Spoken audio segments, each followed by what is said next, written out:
We're here at Urban Miners, where they deconstruct old buildings and have a warehouse of lots of interesting stuff that you can come and buy cheap. And today, which is Columbus Day 2015, we're going to take a walkthrough with owner Joe DeRisi and see what he's got.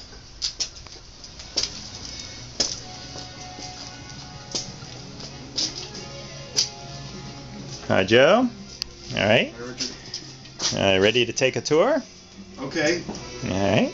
I'm coming.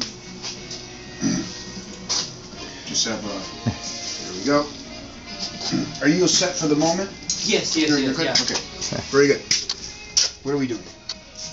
Let's head into the warehouse and just take a look at what you got and how much of everything you've got. Too The much? variety of everything you have. There is a great variety here. Yeah. Well, you know, we take apart houses, but we also get donations. So pretty much anything in a building or the building itself is game. We should be getting a rush on radiators soon because it's going to get cold. And radiators are like snow shovels. It has to start snowing before people realize they need them sometimes. We also, I really like the fact, because a lot of little things that are unique often get thrown out on jobs when people do salvage work, but we keep it all because we have a lot of people that are creative and they need to repurpose things for other uses.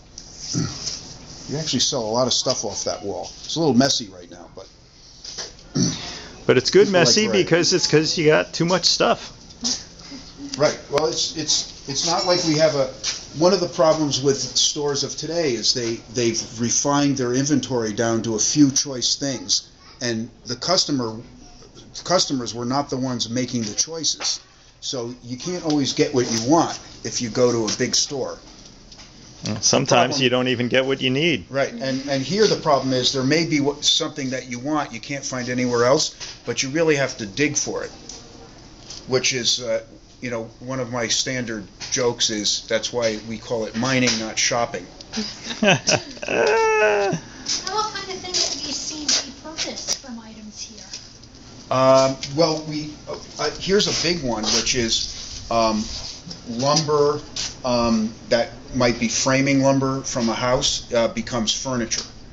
Because a lot of that old lumber is really good quality, so it's a great source for furniture makers. And you have a lot of that, correct? Tabletops. Yeah, we do have some. We'll go down this way and we'll see it. In fact, Richard, behind the camera there, just purchased some for his workshop. Yeah, that was 2x8s, right? Yes, that was nice old red pine. Yeah, that came from the lakeside house that was built either 1890 or 1900. We're not sure. And we fully deconstructed that for the owner, partly so they could save all the flooring and reuse it in the new building, which is another great trend we see more and more of. People who want to recover materials from a building that must come down and it gets reused on the same site, which is a lot more efficient than bringing it here and redistributing it somewhere else. Sometimes that happens. Besides doors, windows, and lumber and all the sort of normal things you might salvage from a house, we also recover things from warehouses and leftovers. And somebody had a lot of this commercial grade carpet squares, which we seem to sell fairly well.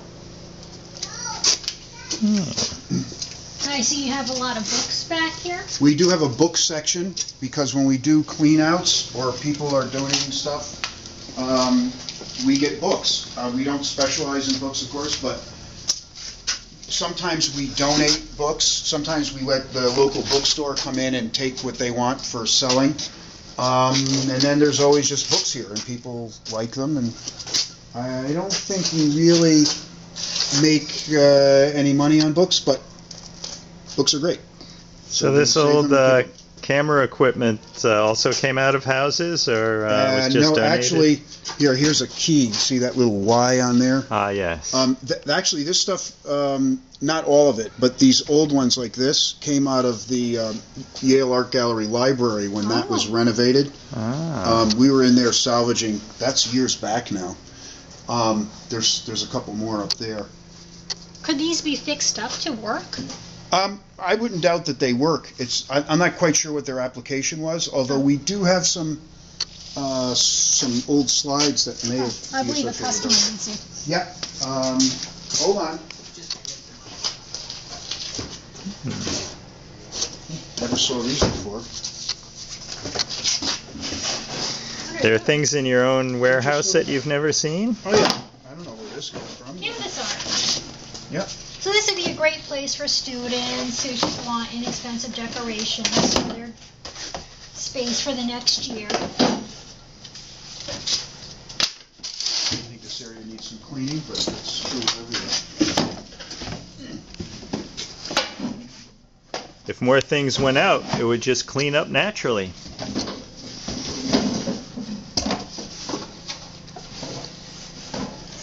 Is that an old bass guitar and it's that's a double bass hard case. Nothing's in it. Just the case.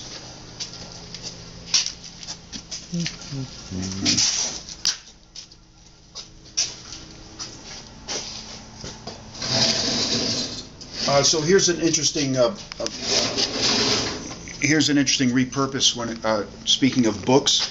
I sold a set of World Book encyclopedias a few weeks back, and they are going to become table legs. The encyclopedias themselves? Yes, that is correct. Wow. Because there's not much use for World Book encyclopedias these days, but that's a great reuse, I think. That cabinet there, for example, is a lab cabinet. We've gotten hundreds and hundreds of lab cabinets of various types from renovations of laboratories. This excellent quality stuff.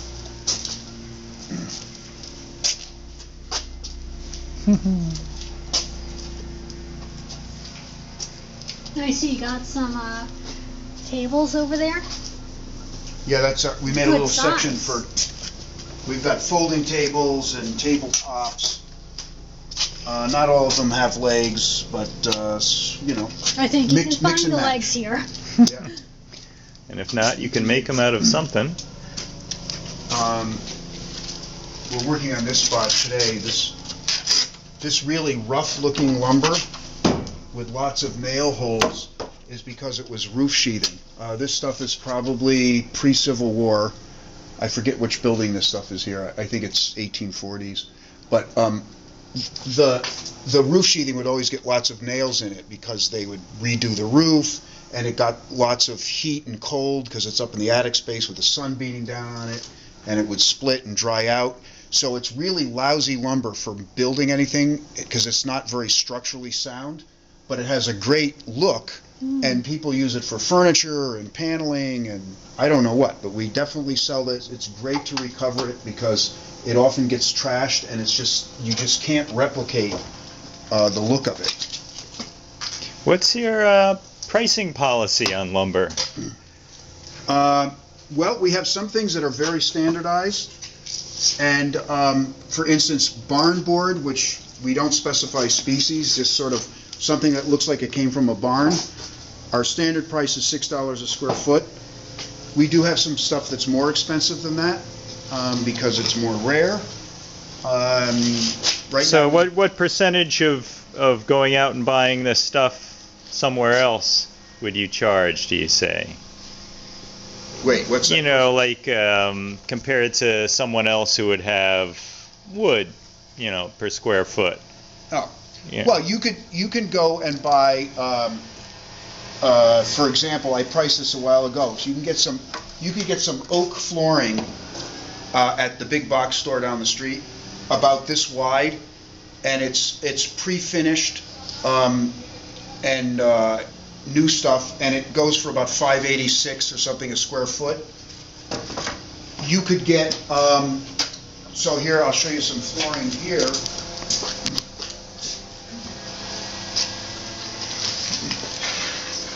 This is about that same width, and this is slow growth Doug fir. It came from a building built in 1928. This has some stain on it, so it's kind of hard to see the natural color. But if you look here, you can see what the key to this is that it's vertical grain, which means it's quarter sawn basically, and because this tree grew so slow, the growth rings are really compact. Which this means it's a stronger wood and it's more stable than anything that you would buy now. The vertical grain makes it more stable in the horizontal plane, so that the wood isn't contracting and bending all over the place. So this flooring is really great quality compared to what you might find today. And we get, we're selling that for $6 change a square foot, which is not much more than you get for the new stuff, which is not so good. And this has a look that's hard to replicate. It's really great, that vertical grain.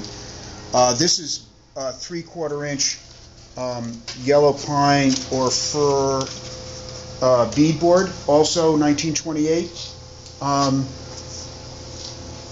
It's, the old stuff is really straight. It lies well. It looks great. It's strong. This stuff has a lot of different colored paint on it, which sometimes people like that because it's original and they can mix and match. I sold some Saturday, and they took green and pink and blue and they mixed it all up, and they're making a pantry cabinet out of it. Look how thick this is. Yep. This is old pine. That's what we were just talking about. This is, I believe, this is red pine. I don't get red pine much, so I'm not so familiar with it. This came from a lakeside house way up in Union, Connecticut, that was built 1890 to 1900. And we completely deconstructed that building and took all the materials except the flooring, which the owner's keeping to reapply in his new house on the same spot. So this is some of the framing from that building, and mostly we seem to be selling this for people to make tabletops out of. So it goes from framing to becoming furniture, which is great because you can't get it anywhere else. No, most furniture now you get, it's like that fake wood. Yeah, there's nothing fake about this, and there's lots of character. This is fir over here, which we don't have very much of left right now. And this is from a house we just did in Old Lyme, which was also built in the 20s, and this apparently is spruce. We've been selling a lot of this for furniture too. And this is not 2x like this. This is flat boards. And this is poplar, I'm guessing about 1940, based on the construction of the building it was from. And this was also roof sheathing. That's why you see the staining from the roof asphalt on it. Wow, that's a really crazy pattern. That's right. a real... And if you don't like the roof asphalt staining, then you can flip it to the other side and you get this effect. Let's see. Let's see what this one looks like if we flip it over. This is the side that was up on the roof, and this was the exposed side. You notice something interesting about wood is because this was covered, it didn't get as much air exposure, so it stayed lighter. And this side was up in the inside of the building, which got more air exposure, so it darkened up some. And one of the things that's nice is it has these saw marks. Of course, this piece is pretty well split. But that doesn't necessarily mean it's not useful. You can do things like you can glue it together, or you could nail it here and here and just leave it like that. There's a lot of options. So we like this poplar stuff because, if you were to buy a 1x8 poplar board, which would be new growth, not nearly as interesting, I think it's probably, $2.50, $3 a linear foot, which is more like $4 a square foot. So for the same price, you can get something with a lot more character and a lot older. Better quality. And I think it's actually less. We try to, whenever we can, sell less than what the new stuff would be. But you can't always do that because sometimes it just costs too much and it's just too rare and valuable. But anybody with an old house, I know my shop, when we started trying to put new wood in it, it looked ridiculous. Right. And Well, that's why we shop here now. right. Well, we sell a lot of small amounts of flooring to people who are trying to match existing floors because they can't get that anywhere else. This is all trim and molding, sitting in our lovely pipe rack. Not perfectly well organized. You have to hunt a little bit, but at least we can point you in the right direction, right? I see you have lots of windows and doors of all type. Nobody put back for whatever reason. See, this is what happens. Excuse me, I'm just going to stick this in.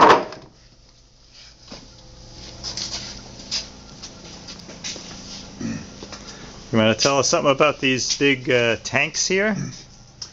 I can tell you, we cleaned out the basement on a building on Wall Street, New Haven, that was formerly Naples Pizza. A lot of New Haveners know about that. Oh, yeah. And apparently these water tanks, these are pressurized water tanks, were used in some kind of process, beer making? We're not sure. But they're basically for holding water. And we sold a couple of them, and we have some left. Those would have certainly, anyone's cleaning out of that building, probably other than us, those would have been in the dumpster. Because people don't know what to do with them. And you know what? Sometimes I don't know what to do with them. I just bring them back here and hope somebody else does. Somebody else might, Exactly. right, exactly, yeah.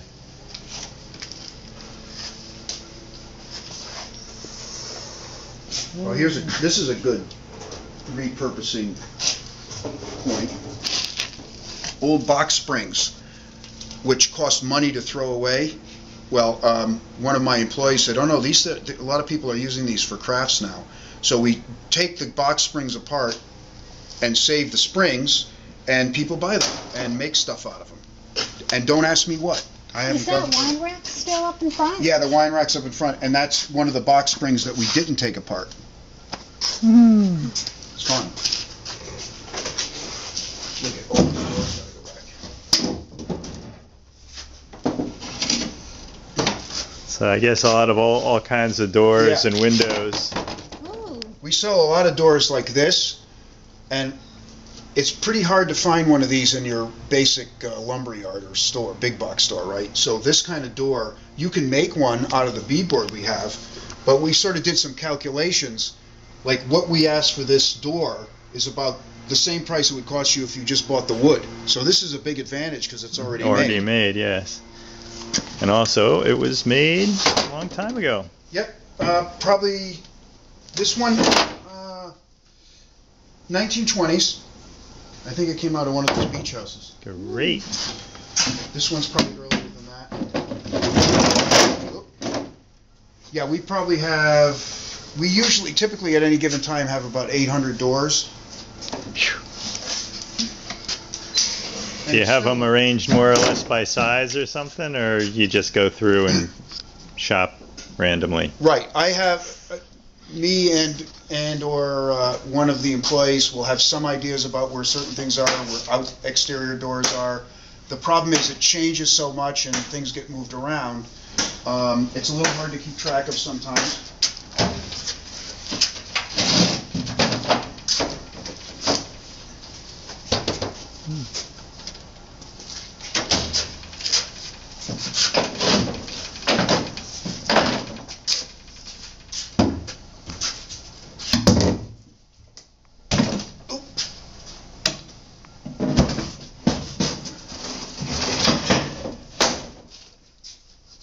Yeah, you just made some space.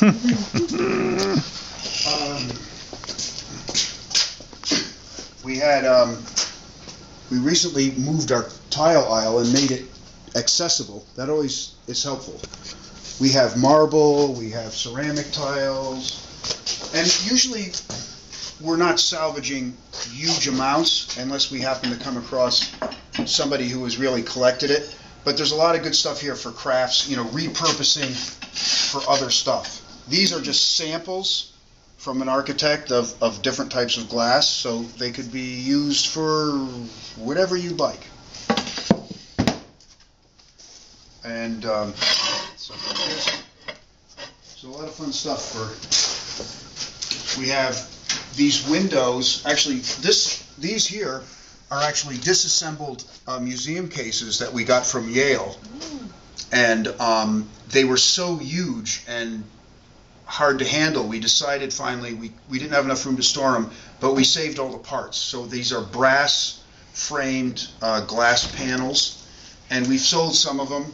I know at least one was used as a tabletop on somebody's project. I think it was a smaller size than this.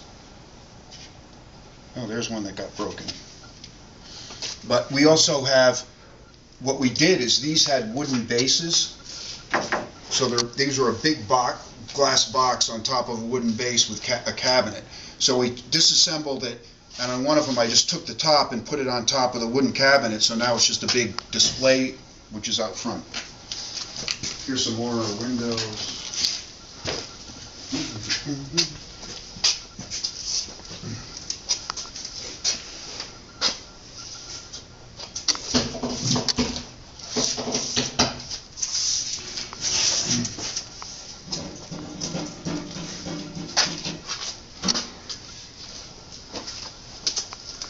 It's like a labyrinth in here. There's useful stuff everywhere you turn. It takes some thought. I've heard people using the window panes to form mini greenhouses. Yep.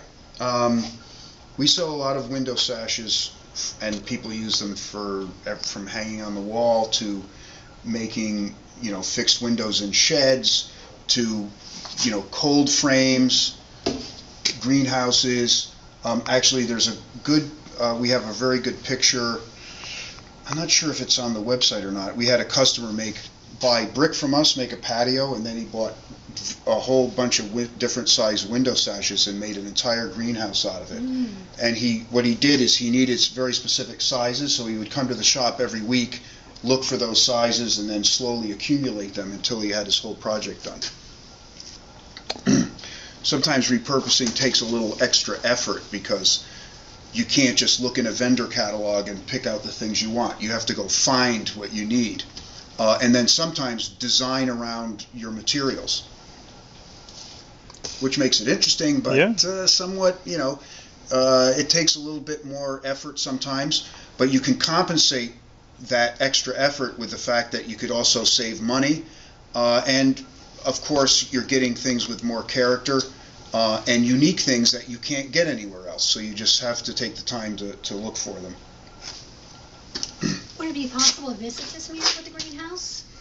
To see actual projects made from parts made yeah, well, came from here? that's actually a good question, because we're trying to do a little film series now where we're going to businesses in Hamden and New Haven where they've installed made tables or counters or displays out of our materials, and we're going to those businesses to talk to the owners about why they used the salvage materials and what the benefits are, and to see what it looks like when you use this material.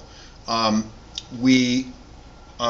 hadn't thought about the folks up there. They're up in Hamden that have that, but that would certainly make a good little film. I'd have to talk to the woman and see if she approved of the idea. We did go to the Outer Space, which is a business about 2 blocks from here, and a lot of the interior details of that establishment came from here. And I think tomorrow we're going to be in East Rock Coffee to discuss the counter and the cabinet faces he made out of some chestnut that he bought here. And then there's a lot of tables and a big counter and other things made at the coffee shop up in Cheshire. I think it's the Coffee Bean. And we started to realize that showing people how these materials were repurposed could inspire them. The point being that we sell more stuff, so we have more room so we can salvage more stuff. Because one of the things about this I've discovered is that there's way more material that could potentially be salvaged than we have the capacity to handle. So the more that we sell, the more room we have, and ostensibly the more cash we have, so we can go back and do more jobs. There is a lot of deconstruction going on right now, and the problem with them is they generate truckloads of materials. It's just amazing how much material is in an average house. And when we do a deconstruction, we're talking about taking every single piece of wood, unless it's damaged. And so you have framing and flooring and windows and doors and roof material and patios and fixtures, appliances, cabinets, and that adds up to a big volume of materials. And for instance, right now we're working on 2 deconstructions and I'm bidding 3 others. So if by chance all of those other 3 come through, we'll suddenly have to figure out what to do with 5 buildings worth of materials, which is great because we're keeping it out of the landfill, but unless somebody has a use for it, it becomes, dead weight. That's right. Well, all right, Joe. This was a excellent. Yeah. Take a look at all these shutters. Yeah, a lot of shutters. Exterior Yeah. shutters. Matter of fact, someone. Probably. It looks like we have plenty of shutters, right? Check this out. So a couple of days ago, we got a call, or no, a couple of weeks ago, we got a call from someone who said, "Listen, I have this great stack of old shutters from an 1855 house in New Hampshire that I brought down to my house in Middletown, but now I'm not going to use them. Can you come and pick them up?" So with all those hundreds of shutters we have, we now have another 26. But they're really but great. You can't refuse an offer like that, You can't right? refuse it. 1855, they've been around that long. They need to stay around another 100 years, in my view. These are the 2 bad examples. Everything else is in really good condition, considering that they're, how old is that? 160 years? No. When was it? 1855. Yeah, we're talking 150 years at least. 160, 170. And look at them, they're in great shape. And they've been outside the whole time. Yeah. And so here's an example. It comes in. All we had to do is pick them up. See what seems like a great deal for us, but unless we move these, it's just taking up space. So we need to get people to reuse these, like everything else. Yeah. And I see some more interesting wood. Yeah. Yeah, some really wide barn board. See, some things I know, like I could tell you by looking at this, that this came from, our first spring project was the historic barn on Route 1 in Westport, and the other side of this is going to be white. See, because this was the outside of the barn, that's the inside. And we salvaged a percentage of it, because not all of it was still original, and the developers used some of the material from that historic barn in the new project, and we took the rest, and we got the job of taking it apart so they can get the materials, and the stuff we got was part of that compensation. And it's great stuff. It should not have been thrown out. I agree with the town on that one. We always get, French doors are always great because people want all the time. We were up in Wallingford getting a load of other materials, and a neighbor to that person gave us these. Obviously, Wow. 1920s, maybe 1930, unpainted, just fantastic doors. You would not want to buy something like that new, and if you did, it would have no character, but it would still be more expensive than what we're charging for them. Yeah, I might be using those for my own shop.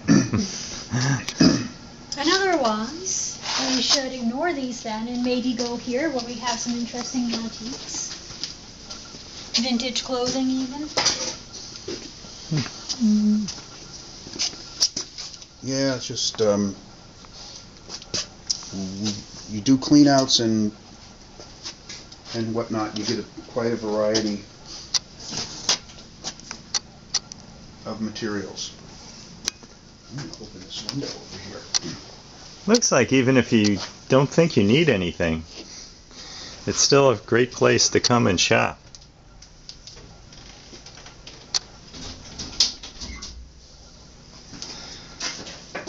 Are these whiteboards for classrooms? Yep. And see how they're channelized? So what you do is you put up 2 wall channels, like a shelf channel, then you can adjust these or put one on top of each other. So here's an interesting thing. These are all steel case whiteboards, which are, you know, really commercial quality. And we noticed that these are the channels type, so you can put them on just hang them on the channel and adjust their height. But they came without channels. Well, it so happens that we have some steel case shelving back there, so we went and checked the uprights for the shelving, and these fit on it. So now we can take those channels and use them for these, so we have a complete unit. Splendid. Sometimes it works, and sometimes it does not. Yeah, and these are if you buy these, they're very expensive. These big ones here are multiple hundreds. I forget what these are. These are probably at least 85 each, new, maybe more. And we sell them for less than that. So, and of course, you would be hard pressed to go to most stores and be able to fill up on 1940s cosmetics. You're not going to see that too many places. And that's the truth. And there is, you know, there are people who buy it and do stuff with it. Hey, Mom, I'm filming this picture. This is wonderful. Yeah, I took the nail on it and everything. Charisma Cologne, an Avon product. My guess is that even though this is probably 20 or 30 years old, it hasn't lost its potency. If I could figure out how to open it. There it is.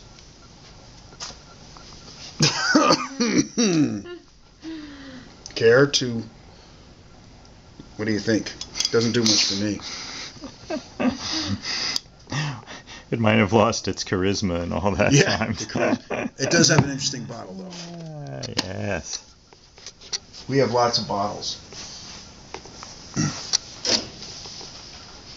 I was at the flea market Sunday. I found a fireplace grate for our new fireplace. And I also bought some bottles. The question is, why do you buy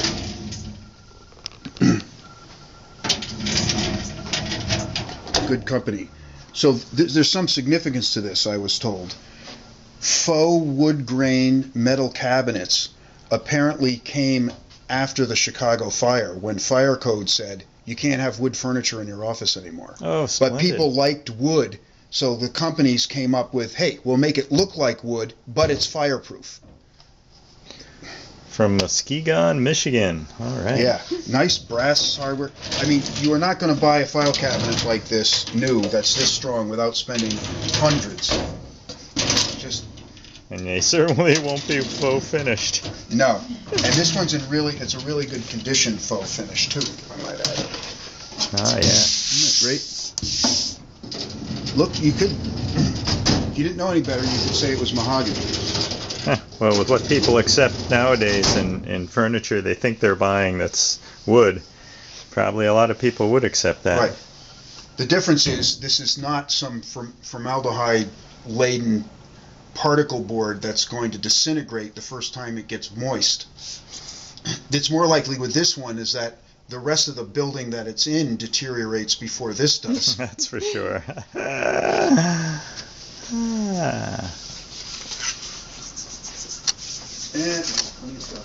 Yeah.